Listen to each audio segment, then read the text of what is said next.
So well done for coming to this session, because it is the most important one, because transport is the stubborn issue when it comes to reduction of CO2 emissions in Shropshire, and for that matter in the whole of the UK, and for that matter across the world in many, many states. What have we done to date? Okay, John's penned a great report along with all of the work of the transport team. That's embedded in the climate action plan which you've got. This, however, is underpinned by a number of detailed reports put together by the team. These reports critically evaluate tried and tested interventions, approaches, many of which have been successfully developed by other organisations and authorities. So we're not breaking new ground in that sense. There is a lot in the toolkit that we can use. I understand these reports will be made available on the website in due course. So what we're doing in the meantime, because of time constraints today, is we're kicking off with two brief presentations which will illustrate our work, the team's work. Firstly, will be Denise Thompson and David Curran, and they'll dip into the world of active travel, which also includes cargo, believe it or not. And then secondly, we'll have John Whiteleg, who will provide an intro into the fascinating world of behavioural change. And he's worked in this area for a considerable amount of time. And so we really will get a nice presentation here, because, as Philip Dunn says, behavioural change is one of the key elements. We'll see. That leads us to the big question, and that's the second part of this session. And for many of you, the most important part, I have to say, is how do we take this forward, the next steps? And that's where you come in. Are you all still there? Oh, good. That's where you come in, because you need to think about the next steps. We need to think about the next steps. How do we do it? Emphasis today seems to be on the individual. Now, it's got to be on institutions, structures as well. It's got to be on more than what we can do as an individual. So let's take a look at that in the second part. And of course, as ever, we need more people on board. This team's a strong team, but if we can have more in the team, it would be great. Chat for comments and questions. As Steve says, we'll do our best to have that dialogue now, but my guess is we'll be responding to people in due course in some instances. Back to Steve, our guiding hand, to take us forward. Okay, thank you, Les. David and Denise, if you unmute yourselves so that we can hear you speaking, and I'm going to share my screen and hopefully find your presentation. Excellent. That looks like the right slide to start with. Thank you, Steve. So I hope all of you have managed to read the transport report, because in it we've identified a number of measures to reduce carbon emissions in the way we travel and get about. We've looked at better public transport, we've looked at car share, mobility as a service, and various other measures. But the biggest impact that we've identified is in shifting from car travel for short journeys to active travel. And a number of people have mentioned active travel this morning. We're talking about basically is walking and cycling, something that most of us can do, have done. This slide, incidentally, shows a tried and tested method for active travel to school. And this is at one school in Ludlow. And please note that the rain doesn't stop kids walking to school. To find a county-wide example of active travel, we go to Oxfordshire, where Active Oxfordshire has been working with their council to deliver a year-round walk to school challenge, Help by Living Streets. Their report says schools in Oxfordshire have had an amazing increase in children travelling to school by foot, bike or scooter, with 4 in every 10 car journeys within participating schools being swapped for more active travel options as in the academic year 2019 to 20.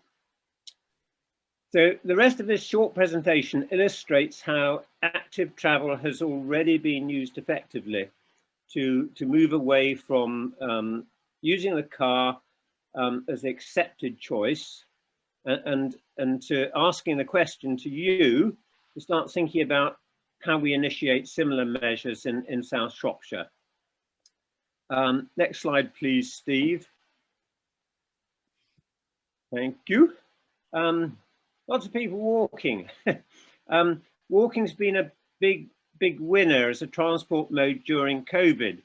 And according to researchers from the Centre for Research and Energy Demand Solutions, of those surveyed, there was an increase from 36% of people walking at least 3 times a week before the first lockdown to 56% of people walking at least 3 days a week by October 2020.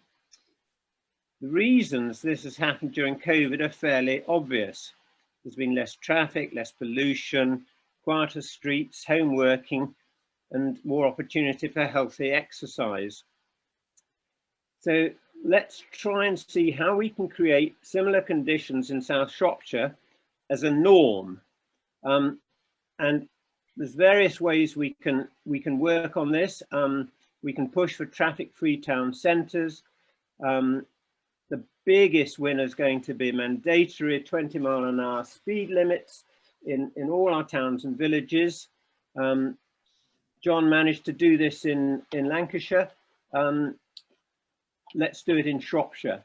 We'll need upgraded paths and pavements, and there's other measures like personalised travel plans, which I think John may be talking about later. Next slide, please, Steve. Next slide. Right, 2 people on bicycles, right. So cycling has increased dramatically again during COVID time. Lots of local authorities have implemented pop-up cycle lanes, but we need to look further afield to find permanent measures on a larger scale that have brought about cycling and walking revolution. And one example is in the city of Copenhagen, and there every day over 60% of all citizens commute to work, school or university by bicycle. We won't probably reach that level, but let's see if we can get at least some of the way there. Next slide, please. Now, I don't know, you may you may recognize this gentleman. The reason for this slide is that he's holding an electric assisted bike, and e-bikes are a big incentive for older or less physically fit people to cycle. And there's been a great increase in the use of e-bikes in the last few years. They're especially useful in South Shropshire because of our hilly terrain and the longer distances between villages and towns. And if you've got a bit of pedal assist, you can get up the hills. You can do that longer distance. You don't have to work up a sweat. And I'm using an e-bike at the moment, and in spite of my advanced years, it makes cycling a dream. E-bikes hire schemes, such as the one being introduced at the moment by the Big Issue Foundation, which is why we have Sir John Bird showing off his lovely bike here, are a great introduction to these machines. So let's invite the big issue, and Sharebike to bring their scheme to South Shropshire. And finally, final slide, please, Steve. Yes, active travel for goods delivery. This is a cargo bike, and the schemes for goods delivery in town centres and big cities have taken off big time right across the UK. And we're currently trialling a scheme in Ludlow. These bikes can go where cars and lorries cannot. They're quiet, they're non-polluting, and they're very friendly for people and buildings. We get a lot of buildings knocked about by heavy vehicles in Ludlow, for instance. One example, in Brighton and Hove, the town council there lists 12 types of businesses using e-cargo bikes, ranging from optometrists to coffee suppliers. In Ludlow, we're starting this trial with Myriad Organics and with a community organisation. Just to finish, the shift to active travel in South Shropshire will only happen if we work in close partnership with community groups, with Shropshire Council, and with support from national sustainable transport bodies and national government. But the shift has to happen, and it has to happen fast. We shall need all willing hands to man the pumps. So let's do it. That's me done. Thank you, David. Does anybody have any questions for David or Chris or Denise?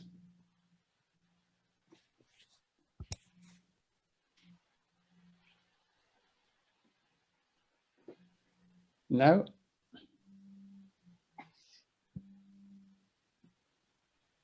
So we need to get on our bikes, as somebody once said. Okay, if there are no questions, I'm going to hand over to John Whiteleg, who's going to carry on with a short presentation before we get on to the next steps. John. Hello, can you hear me? Am I unmuted? Can hear you, John. Okay, hello everyone, and thank you for joining in with this transport breakout session. As you all appreciate, that's why you're here really. This is a big subject, and I want to give a guarantee that if there are questions that we can't cover in the next few minutes, I will certainly answer everything that's sent to me by email or collected together by, I think Steve is going to collect together anything on the chat. My basic point, I suppose, on my subject matter is behavioural change. And that term is not well understood in Britain, but it is, we have a lot of best practice experience, and there's a little bit of a contradiction within transport. Many politicians think that it is simply not possible to produce a situation where people switch from the car to the alternatives to the car. And I've worked on rural transport projects, in fact, throughout Britain, including when I write my autobiography, which I never will, being the transport officer in the Outer Hebrides. So I am a little bit used to rural issues. And when people are given the right kind of support and the right kind of infrastructure and policies are all sort of lined up, all the ducks are in a row, people do make alternative choices. They do shift from the car. They do go to the alternatives to the car, and there is a large amount of willingness to do that. And that's what this talk is all about. Clearly, there are infrastructure issues. We need better walking infrastructure, better cycling infrastructure. We need a completely different approach to integrating buses with trains and fare levels and frequencies and so on and so on. And many of you will have been familiar, I guess, with CPRE's recent report, one bus every hour, every village, which applies very well to the Ludlow constituency. But that's the context. Next slide, please, Steve. In our transport work, and I'm very grateful indeed, it's not just a sort of off-the-cuff comment, to all the people involved in the transport group over the past year. It feels like several years, but it's just 1 year, I guess. for all the good work that's been done. There is an international framework that covers how to reduce greenhouse gas emissions in transport. It's actually, it exists under different names in the UK as well. It is referred to by planners and by climate change people in Britain, but they use different words to avoid, shift, improve. Now, I can tell all of us a lot more about this on some other occasion, but very quickly, if we do want to reduce greenhouse gas emissions from transport, and in Shropshire this is absolutely essential, there are three main dimensions, main components. And the thing that most people in Britain ignore, but it's generally accepted in other countries, is that there's a priority ordering. You have to do the avoid, most importantly. You have to do the shift, almost equally importantly, but you do the avoid first, you do the shift second, and then you do the improve. Now, all three things can, of course, take place at the same time. But there's a tendency in Britain for people to leap into one small bit of improve and talk about electric vehicles. And they ignore the need to avoid, which means, by the way, cancelling the North West Relief Road and sorting out the 4,000 new homes in the Ludlow constituency so that they can maximise walking, cycling and bus use. It does mean massive shift. How do we produce, and David Currant just talked about this, how do we produce a massive shift to walk and cycle and bus and train and integration, bearing in mind always that we respect individual choices. People make their own choices on distances and what they're doing, and whether they're carrying 100 kilos of equipment and so on and so on. But there is potential to shift. And on improve, there's tremendous potential to improve. In improve, we've got the e-cargo bikes, the electric bikes, and also we've got a lot of technology or a lot of suggestions around the ways in which we can actually, for example, reduce the size of vehicles and do a whole number of things on the technical side to improve vehicles. Next slide, please. One of the things that occurs to me, as some of you know, I'm taking part in this conference from Sweden. And Sweden's very interesting in many ways. It's the headquarters of Volvo in Gothenburg. It's the headquarters of Scania trucks, and they make buses as well. It is a very, very industrialized, car-centric, vehicle technology-centric country. And yet, and one of the many pleasures of working in Sweden, I've been part of the Prime Minister's task group on fossil fuel-free transport in Sweden. This is just one example. This is the city of Lund in southern Sweden, but the data on Lund includes all the villages surrounding Lund. So that gets over many of the issues around, are we talking about big cities, medium cities, small cities, big towns, little towns, very rural areas. And to cut a long story very short, in Lund, in southern Sweden, they now have achieved about a third of all trips every day are by the car, and 2/3 are not by the car. And that's the core of Swedish mobility, transport policy and climate change policy. And that infects everything from buses and cycling to walking to car share and something else I'll mention later, mobility as a service. Though the interesting thing about transport is very often in Britain, especially politicians, but also many individuals who take a big interest in this subject, think it's too hard. There is a rural transport problem. You can't run buses in rural areas. You must have a car. The car is the only thing that gets you around in a rural area.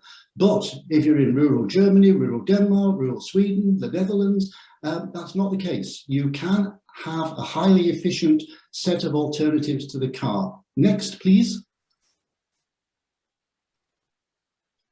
Interestingly, Britain is often quoted as a source of high quality scientific information, that we can make choices and there are choices. So our very own Department for Transport produced this report many years ago, Smarter Choices.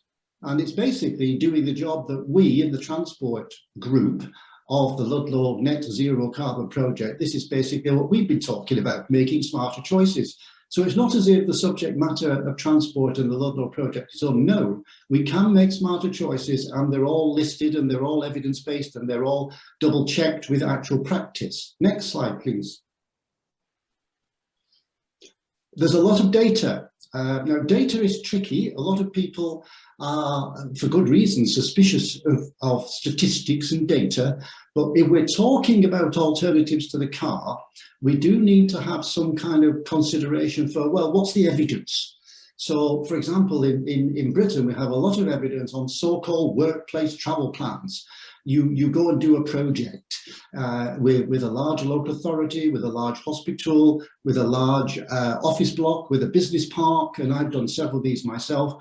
And workplace travel plans get stuck into talking to people in detail about how they make transport choices and what has to be done to alter those choices. And they reduce car use by an average of 18%. And this is well documented. Now, that's far more than any road scheme. If you spend £90 million on the North West Relief Road in Shrewsbury, you won't get anything like a reduction of car use, but that's another story. School travel plans are even more successful. And there are some astonishing success stories where we have much more than 25% shift away from the car to the alternatives to the car, but there's an average of 25%. And then there's a whole other, it has terrible names, and the terminology is very unfriendly. There's a whole series of projects which are about fundamental transport choice. Personalised journey planning is one of these things. And I was involved in one project in York, which actually looked at the rural villages around York as well. And basically you talk to 5,000 people, you're very nice to them, you visit them, you give them lots of alternatives, you discuss why they're choosing what they're doing, why, under what circumstances would they shift from the car to something else. And after 2 years of hard work, the answer is 16. It's a bit like the Hitchhiker's Guide to the Galaxy, a 16% reduction in car use. And hospitals are very interesting. I'm one of the few people that have done hospital travel plans. And Derriford in Plymouth, a very large hospital servicing the whole of Devon and Cornwall. And we produced a 24% reduction in car use in a hospital where people said it was impossible to reduce car use. I can talk more about that if need be, but that's essential. The Royal Shrewsbury Hospital and other hospitals in the West Midlands desperately need a Derriford type plan. So the conclusion is we can reduce car use happily, willingly, and people do it and people enjoy doing it and they're not forced to do it, and it improves everything in quality of life terms and reduces carbon. Next slide, please. One of the trendy things at the moment, which is a bit off-putting, I don't like trendy titles and acronyms, but mobility as a service. Now, I've been looking at mobility as a service for a couple of years now, and looking in particular at one that's about 10 miles away from where I'm sitting at the moment, in a suburb of Stockholm. Mobility as a service is basically, you need a smartphone, you need an app, you bring together all the possible sources of information that can be brought together to advise you. So it's a bit like our basic travel planning stuff in Britain. You stick in, I want to go from location A to location B, and it comes back with all the bike options, all the walk options, all the car share options, all the bus options, all the train options, all the tram options, and every other possibility, and all the timings and all the costs and how to purchase a ticket, and makes it all really simple. And the evidence around mobility as a service is that people respond very well to being treated seriously with high quality alternatives. Now, we need a mass service in the Ludlow constituency. That will be one of my next projects. I need to find a more friendly term. I find mobility as a service a bit unfriendly, but it works. It is being done in hundreds of places around the world, and it works very well. And again, you have to trust the people. The people do make different choices and they move away from the car. If they're given all the data, if they're given all the information, if the alternatives are good quality, if the pricing is right, but we know we can do all that. Next slide, please. So, some concluding remarks. This is very much an old-fashioned can do or no can do situation. Many people do genuinely think, and they're not people who are silly. They generally think that you can't decarbonize transport, you can't have net zero carbon, but you can. It exists, and it's not difficult to do. And if you do think it's difficult to do, there's another interesting discussion which leads me to lose what few friends I have. If it is difficult to do, the only conclusion is the Swedes and Germans are smarter than the Brits. I don't think they are, by the way. but it is being done in rural Sweden. It is being done in rural Germany. It's even being done in Cornwall. We can do it, and we will do it in the Ludlow constituency if all our recommendations in the transport report, in the final report that you now should have access to, are accepted. And final slide, I think, Steve, I hope, we've run out of time. I always like to finish with a nice image. This is a place that I know very well, Munstertal. It's in a very, very rural area in southern Germany. The big city is Freiburg im Breisgau, which is 30 miles away, I suppose. And what the Germans do, what you see there is a train and a bus about 2 meters away from each other. They're highly coordinated, they're on the same ticket, you step off one onto the other, all on the level. That's what integration means. That could be Craven Arms, that could be Ludlow, that could be Church Stretton. And at the moment, I think I'm right, though Les Lumsden might correct me, that doesn't happen anywhere in England. And I want it to happen in the Ludlow constituency. That's me finished. Thank you very much. Thank you, John. I'll stop sharing my screen and come back to everybody. There's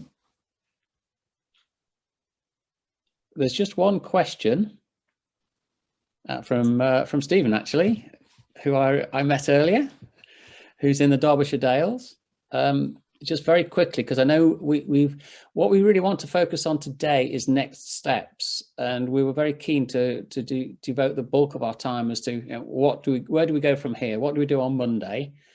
But there is a question to John from Stephen. Stephen, would you like to unmute yourself and ask your question?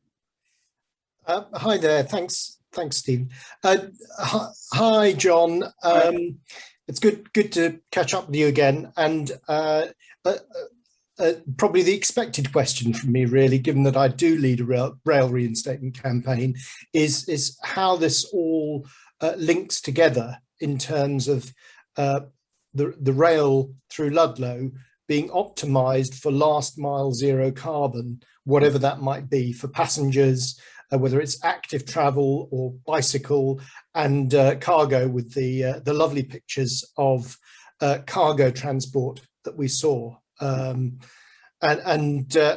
do have a colleague in Rail Future who is very well linked to freight being taken on surplus train capacity and able to be delivered through that sort of bicycle last mile mechanism. So it's really to sorry, the question may have got a bit lost. Just to understand how Ludlow's own rail services are able to make that contribution to zero carbon, and in particular last mile integration. Well, thank you for that. I mean, as you will appreciate, this is a huge issue. My view is possibly oversimplified, that we have to start by looking around at best practice. Who's doing what? Is it working? What are the changes that have to be made to make it work? It's perfectly possible, for example, as in Cornwall, to have a much more integrated, closely coordinated bus. I'm now talking about passenger travel, of course. Coordinated bus rail integrated system with single ticketing and buses meeting trains and trains meeting buses and so on. So we know how to do that, and if Cornwall can do it, why can't Shropshire do it? We know that it's possible to improve the way in which trains operate, so that the timing is better. When I lived in Church Stretton, for example, we had an enormous discussion about how to make sure the trains were convenient for college students who had to go to college, whether that was south to Ludlow or north to Shrewsbury. You know, we know that there are changes that can be made. The question then becomes, who do we talk to get them on site to make those changes, and what are the financial implications if there are any? Now, that I can't answer today. I mean, what we will now do over the next, I hope, a lot of progress in the next 12 months, if people join us in this question of next steps, is exactly, I'm a great believer, somebody said it earlier, what do we do on Monday morning? You know, what are the practical steps that we have to take to bring about a reality? I think we know that the new reality is achievable, but we're not sure yet what the next steps are. I can lay out a kind of a plan, and Les Lumsden has done this already in many ways, for closer bus rail integration and ticketing and fare deals. And the government last week actually produced what was it called? The Great British Rail or something. They produced a reinvention of British Rail about how to improve train services so that they meet customer requirements more effectively. And they even mentioned buses as part of their approach. So this is the next stage. We need you and we need other people to help. On the freight side, I'm going to duck it because it's such a big issue. I've actually done projects on sustainable freight transport and how we can shift certain categories of freight, not every category, by the way, from road, from HGV to rail, under what circumstances, with what changes to the way that trains operate and pathways and signalling and you will appreciate from your background that it can get enormously complicated. Again, the conclusion is there is much more scope, but again, that strays into a tricky area. When I worked on sustainable freight transport in Germany, for example, it was made a lot easier because here I would disgrace myself with my terrible journey, terrible German, if I can remember it correctly, Lastkraftwagen Maut. In other words, what the German government did is introduce a tax on vehicle miles and vehicle weight for freight. So if you were a lorry operator or you were servicing supermarkets or you're a manufacturer or something, you had to feed into your decision making about what kind of freight you use. The fact that if you use lots of lorries and didn't use trains, you paid more tax. So the Lastkraftwagen Maut, a national change in taxation, had a big impact in Germany. Now, the chances, I'd love to sit down with Philip Dunn. Probably a lot of Conservative members of Parliament would have cardiac arrest at the thought of introducing another tax that was intended to make it more difficult to shift road use to the alternative to road. But there's lots of options, lots and lots of options, and I'd like to talk about them in the next stage of the project. Okay, thank you, John. I'm conscious that Gail has posted a question, but we've got the question on chat, Gail. It won't be forgotten, but we do need to move on to the final section because we only now have 12 minutes actually before we're called back to the main conference. And what we wanted to do was talk about how we take this forward, because a lot of people have spent a lot of time in all these different areas producing this fantastic report. We don't want it to sit on bookshelves and be forgotten. So the purpose of the next session, the final session now in this breakout room, is to talk about what next steps can we take within transport to make these things happen and to make sure that these proposals and recommendations are not forgotten and put to one side. So I'm going to hand back to John, because John has got already two ideas. And while John is talking, if any of you have any other ideas as to how we can take this forward, then please pop them in the chat so that we get a note of them, we've got them recorded and we don't forget them. And also, we would really like to recruit one or two or even more people to help this transport group take this forward. So if you think you're up for that and taking the next steps, then again, put your contact details into the chat and we'll get back to you. Okay, John, do you want to come forward your two next step suggestions to get the ball rolling and get people thinking about?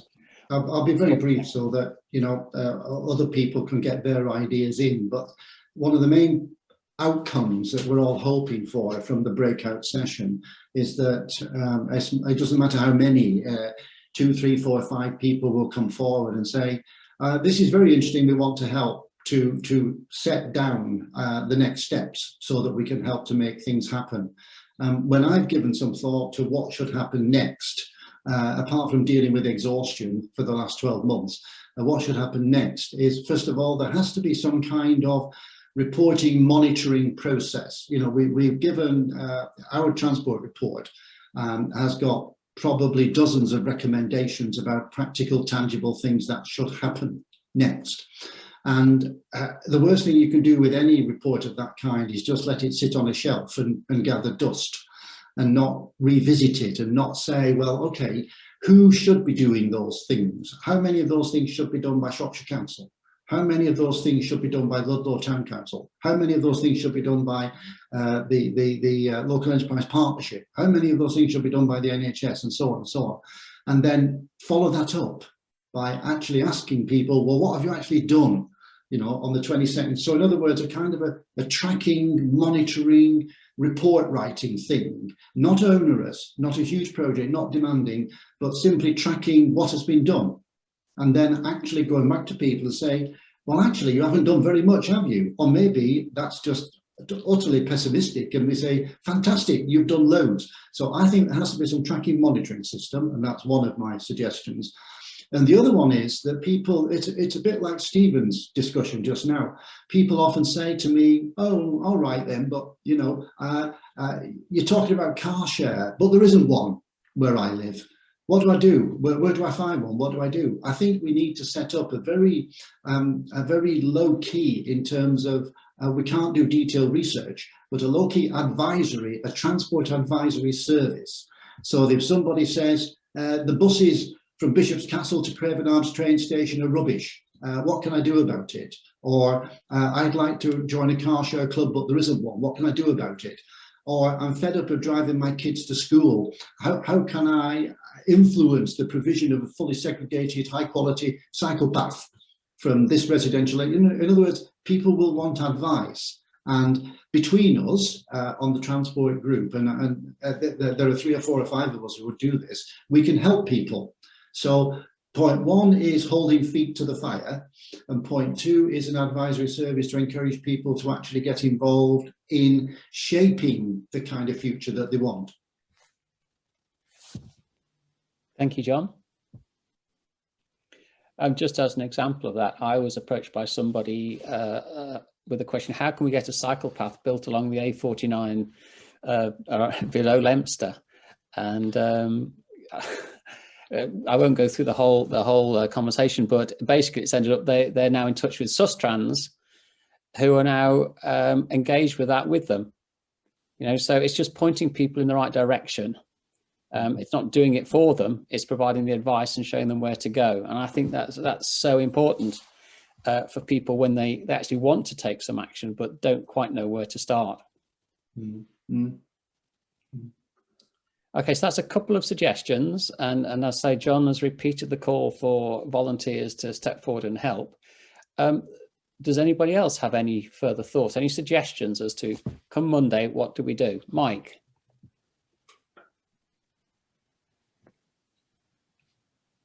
Hello. I'm sorry I'm not doing as much as I was in the last 6 months. I'm rather busy at the moment. But one of the things I think we need to do is engage with the local transport plan. They've just announced a whole series of workshops. They're very funny categories, but I think we should ignore them really and go in there and see what we want to happen as part of the outputs of the local transport plan. So we need to engage with that. That's it. Okay.